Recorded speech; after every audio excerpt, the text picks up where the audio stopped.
JEE విద్యార్థులకు శుభవార్త. IIT medical entrance లో ర్యాంకులు సీట్లు సాధించేందుకు కోటా డిజిటల్ స్టడీ మెటీరియల్ ను వాట్సాప్ ద్వారా పొందండి. WhatsApp number 9849016661. తెలుగువారి గుండెల్లో, ఆంధ్రుల హృదయాల్లో చిరస్థాయిగా నిలిచిపోయేటువంటి ఒక నాయకుడు, ప్రజల గొంతుక శ్రీ పవన్ కళ్యాణ్ గారు. వారిలో ఉండేటువంటి స్ఫూర్తి, ప్రజల పట్ల ఉండేటువంటి భక్తి, సమాజంలో మార్పు తేవాలన్న తపన అమోఘం, అద్వితీయం. అటు సమాజంలో ఒక పవర్ఫుల్ లీడర్, వారి యొక్క సందేశాన్ని విందాం. అమరావతి పునఃప్రారంభం సందర్భంగా 34,000 ఎకరాలు ఇచ్చి 29,000 పైచిలకు రైతులు గత 5 సంవత్సరాలుగా నలిగిపోయి ఇక్కడికి వచ్చి, రోడ్ల మీదకి వచ్చి, ముళ్ళ కంచెల మధ్యలో కూర్చొని పోలీసు లాఠీ దెబ్బలు తిని, కేసులు పెట్టించుకొని, ఇంట్లో పెద్దవాళ్ళని కానీ చాలామందిని 2,000 పైసలకు రైతులు ప్రాణాలు కోల్పోయి, మీరు నలిగి బాధపడి మీ కన్నీళ్లు ఇచ్చేవాళ్ళు ఉన్నారా ఆ రోజునని చాలాసార్లు మహిళా రైతులు నన్ను అడిగారు.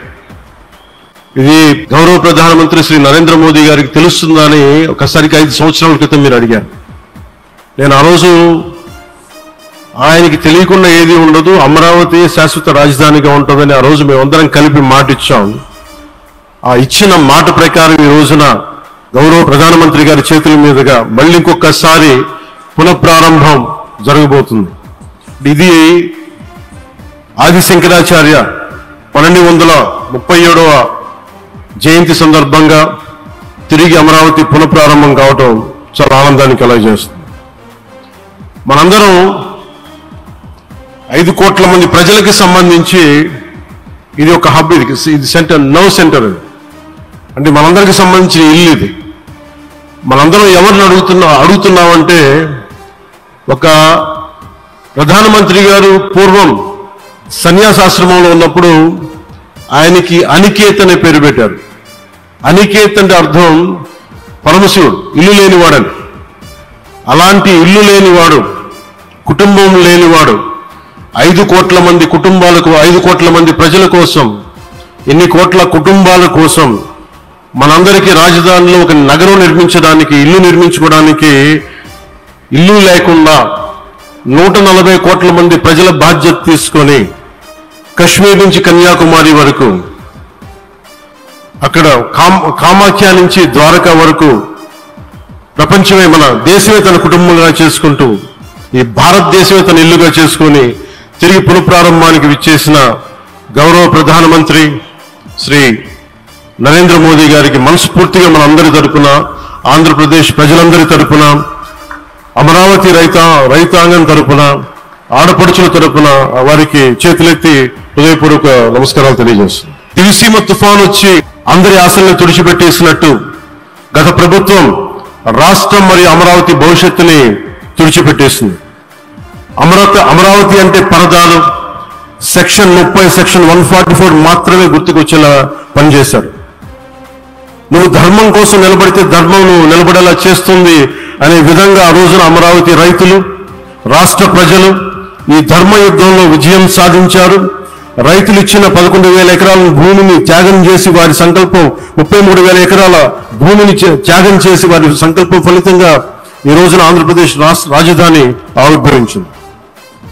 అమరావతి రాజధాని పనులు పునఃప్రారంభమవుతున్న ఈ శుభ సందర్భంలో ముందుగా రాజధాని నిర్మాణం కోసం స్వచ్ఛందంగా ముందుకొచ్చి తమ భూముల్ని, పొలాల్ని ప్రభుత్వానికి ఇచ్చిన అమరావతి ప్రాంత రైతులకు, మీ త్యాగానికి గత 5 ఏళ్లుగా మీరు చేసిన పోరాటానికి శిరస్సు వంచి మీకు ధన్యవాదాలు తెలియజేస్తున్నాం. గత 5 ఏళ్లుగా రాజధాని నిర్మాణం నిలిచిపోయి రాజధాని తరలిపోతుందనే సమయంలో రోడ్ల మీదకి వచ్చి 5 కోట్ల ప్రజల తరపున రైతులు, మహిళలు, విద్యార్థులు చేసిన పోరాటం, మీరు పడిన అవమానాలు, మీపై పడిన గాయాలు ప్రతి ఒక్కటి మా మనసులో ఉంది. ఆ రోజున దివ్యాంగులు కూడా లాఠీ దెబ్బలు నా గుండెలు ఇంకా సజీవంగా ఉన్నాయి. ఆ బాధ మేము మర్చిపోలేదు, ఎవరిని మర్చిపోని ఉన్నది. అందుకని దానికి సజీవ సాక్షి ఈ రోజున తిరిగి పునఃప్రారంభానికి గౌరవ ప్రధానమంత్రి గారు రాక ఆ రోజున మహిళలు, విద్యార్థులు చేసిన పోరాటం, మీరు పడిన అవమానాలు, మీపై పడ్డ గాయాలు ప్రతి ఒక్కటి మనసులో ఉంది. మీ త్యాగాన్ని మేము మర్చిపోం. మీరు చేసిన త్యాగానికి జవాబుదారీగా ఉంటాం. బాధ్యతగా అమరావతి నిర్మాణం జరిగేలా సాయశక్తుల ఈ కూటమి ప్రభుత్వం కృషి చేస్తుంది. అమరావతి రైతుల త్యాగాలను హృదయపూర్వకంగా స్మరించుకుంటూ వారి ప్రతినిధులుగా ఇక్కడకు విచ్చేసిన రైతులకి నా ప్రత్యేక నమస్కారం. ఈ పోరాటంలో వారికి ప్రతినిధులుగా సన్మానం అందుకుంటున్న మహిళా రైతులు పాత్ర, ప్రత్యేకించి అమరావతి మహిళా రైతుల పాత్ర చాలా అభినందనీయం. మీరు ఎంత నలిగారు, మీరు ఎంత రోడ్ల మీదకి వచ్చారు. మగవాళ్ళు ఆపేస్తే ఆడపడుచులు బయటకు వచ్చి తిరిగి పౌరుషం చూపించారు, ఆంధ్ర పౌరుషాన్ని చూపించారు. మీరికి నా ప్రత్యేక అభినందన. వాళ్ళు చూపిన సాహసం, సహనం అందరికీ ప్రేరణగా నిలుస్తాయి. వేదిక మీద ఉన్న నా మంత్రివర్గ సహచరులకి, గౌరవ ప్రధానమంత్రి శ్రీ నరేంద్ర మోదీ గారికి, విజనరీ ఆయన గౌరవ ముఖ్యమంత్రి శ్రీ నారా చంద్రబాబు నాయుడు గారికి, సోదరులు లోకేష్ గారికి, గవర్నర్ గారికి ప్రత్యేకించి నా హృదయపూర్వక నమస్కారాలు, ధన్యవాదాలు తెలియజేస్తున్నాను. అలాగే ఇతర సహచరులకు, సభకు హాజరైన వారికి, రాష్ట్ర ప్రజలకు కూడా నమస్కారాలు తెలియజేస్తున్నాను. ఇక్కడ రైతులు భూమిని మాత్రమే ఇవ్వలేదు, రాష్ట్ర భవిష్యత్తును నిర్మించే ఆశలను, విశ్వాసాన్ని ఇచ్చారు. కానీ 5 సంవత్సరాల్లో గత ప్రభుత్వం ఆ త్యాగాన్ని అవమానించింది. 3 రాజధానులు అస్తవ్యస్త విధానంతో ప్రజల విఘ్నతని, అమరావతిని అగౌరవపరిచింది. ఈరోజు ఈ వేదిక నుండి మేమందరం మీకు హామీ ఇస్తున్నాం. అమరావతి మళ్లీ ఒక ప్రపంచ స్థాయి సర్వశ్రేష్ఠ రాజధానిగా ఆవిర్భవిస్తుంది. అమరావతి ఒక ఆర్కిటెక్చరల్ జోన్, ఒక కాంక్రీట్ జంగిల్ గా మిగిలిపోకుండా జవాబుదారీతనం, న్యాయం, ప్రజాస్వామ్యానికి ప్రతీకగా నిలవాలని ఆకాంక్షిస్తున్నాం. కేంద్రంలో రాష్ట్రంలో స్థిరమైన ఎన్డీఏ ప్రభుత్వం ఏర్పడిన కారణంగా అభివృద్ధి కార్యక్రమాలు వేగంగా సాగుతున్నాయి.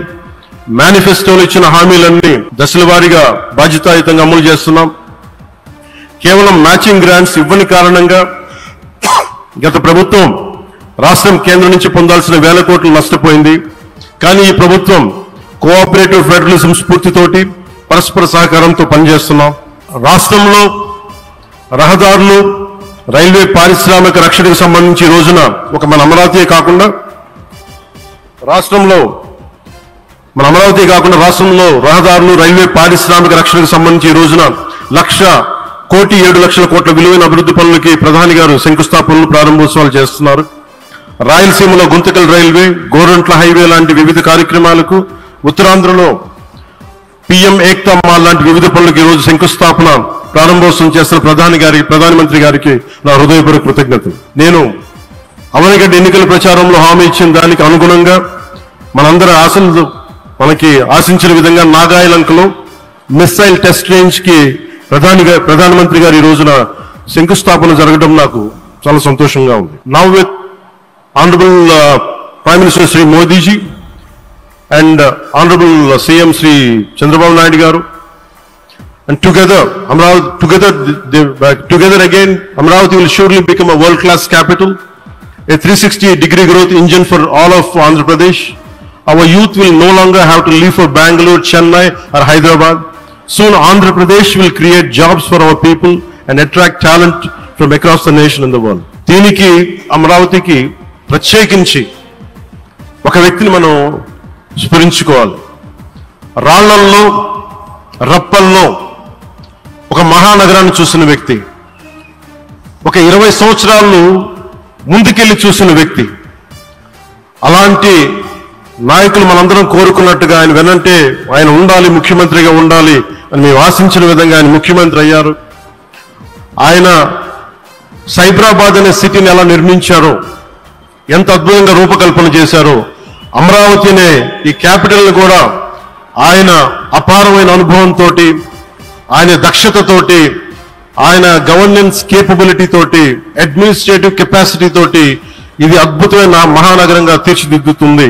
ఇది ఆంధ్రప్రదేశ్కే కాదు భారతదేశానికి తలమానికంగా అవుతుందని మనస్ఫూర్తిగా నేను ఆశిస్తున్నాను. అలాగే ప్రత్యేకించి ఈ రోజున మనం ప్రధానమంత్రి గారిని చాలా లోతుగా మనం అర్థం చేసుకోవాలి. ఈ రోజున కశ్మీర్లో దాదాపు 28 మందిని చంపేశారు. అలాంటి క్లిష్ట సమయంలో, రాష్ట్రం, దేశం మొత్తం యుద్ధం వైపు వెళ్తున్న సమయంలో, అలాంటి కీలక సమయంలో ప్రధానమంత్రి గారు ఇక్కడికి వచ్చి లోపలంత బరువు, గుండెల్లో బరువు పెట్టుకొని వేదన ఉండి కూడా అమరావతి రైతులు చేసిన త్యాగాలను మర్చిపోకూడదని చెప్పి ఇంత ఇబ్బందుల్లో కూడా ఆయనకు వచ్చినందుకు మనస్ఫూర్తిగా ఒక్కసారి మనందరం ప్రధానమంత్రి గారికి గౌరవ సూచకంగా మనందరం కృతజ్ఞతలు తెలియజేయాలి. The Pahalgam terrorist attack has been one of the darkest days for the entire country. Even the blood was spilled in Kashmir. The blood spilled in Kashmir. It created tremors in the entire nation. And we had seen it personally, witnessed personally, the pain of the victims. The Honorable PM Modi ji, he is leading the country through these tough times, and he assured all the citizens with stern action against the perpetrators of terrorism. I know this is very sensitive time, and Modi ji is carrying the nation's burden. Amidst this tremendous difficult moment, Modi ji still gave time and came today to Amravati. This shows his deep commitment to Andhra Pradesh, to the people of Andhra Pradesh, and we are deeply grateful to you, sir. May Lord Bhavani, మన కనకదుర్గమ్మ ఆశీస్సులతోటి వారికి బలాన్ని ఇవ్వాలి, శక్తిని ఇవ్వాలి, మనందరం ప్రార్థిద్దాం. May Lord Bhavani Mata give immense strength to Honorable Prime Minister Modi ji to lead our nation and bless Bharat, Andhra Pradesh and Amravati. Jai Bhavani, Jai Bharat and Jai Hind. మీకు గర్వకారంగా నిలిచేటువంటి నాయకులు కొంతమంది ఉంటారు. ఆ కోవలోని వారే Shri Pawan sir వీళ్ళంతా.